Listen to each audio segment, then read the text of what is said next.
When I was 4, my family and I went on a vacation, and we were at a swimming pool. So my brother and my sister and I were in the water, kind of hanging out, and my parents were on the side, kind of keeping an eye on us and stuff like that. And I was in the water, and I had never really had any swimming lessons or anything like that to kind of teach me what to do in the water.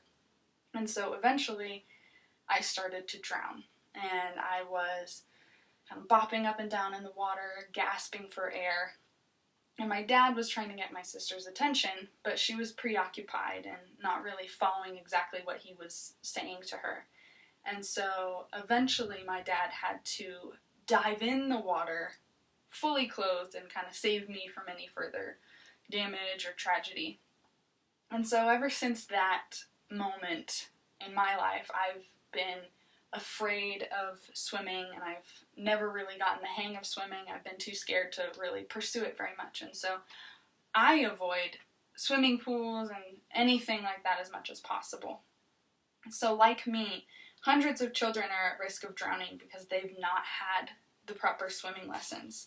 So let's start with the statistics. On average, 390 children under the age of 5 drown each year.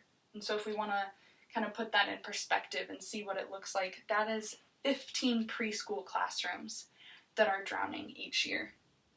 And so to look at that in a different perspective, we have 70% African Americans, 60% Hispanic, and 40% white children that are drowning each year.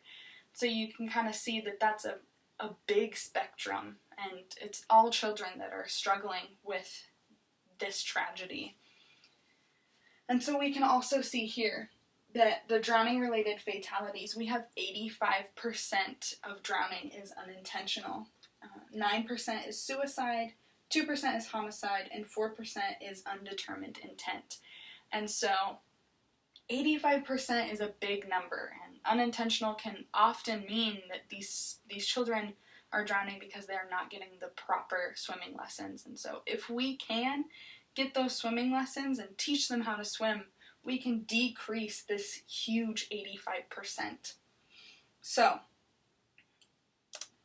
as I said, the reason for this big number of drowning can often be to the lack of access to swimming lessons. So according to several websites and the YMCA, swimming lessons range from about $50 to $100 per lesson.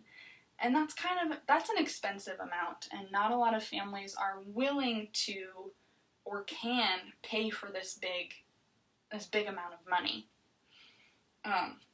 Not only is this an expensive lesson to pay for, but it's also something to be feared. As I said, after I had the incident of almost drowning, I've never really wanted to go back to swimming and try it again. I'll get in the water, but I'll never go in super deep without anyone there. And so many children fear the water. They're scared that they may drown, or they're scared that there's something in the water. And so YMCA swim coach William Thornton explains that this fear of swimming should be addressed at an early age so that we can teach children how to swim and give them the confidence where if they ever came to a point where they needed to swim or to save themselves, they would be capable. So how do we make these lessons more available? Minnesota recently, in the past couple years, has experienced two recent drownings, and so they're waiting for a bill to be passed where they can possibly be the first state required to offer swim lessons in public school. And this would be a great advantage because, as I said, these lessons can be expensive and not all families can afford them. So if we can offer lessons in public school, we can decrease the amount of children that don't know how to swim just by giving them this opportunity that's like right at their fingertips. So again, we need to teach children how to swim. According to the Centers for Disease Control and Prevention, drowning is the second leading cause of unintentional injury-related death for children 1 to 14 years old. So lessons may be pricey and something that we're almost not willing to do, but they are necessary. water is not something that can be avoided. You take showers, you take baths, you do go swimming, when it rains there could be a big puddle, and all of these are places that could lead to drowning. And so it's not something that can be avoided, but lessons are something that we can provide and are a solution to help prevent drowning. And so again, it's the second leading cause of injury-related deaths. And so in order to change this, we need to ensure that each child has this opportunity to learn how to swim so that we can decrease this 85% of unintentional drownings.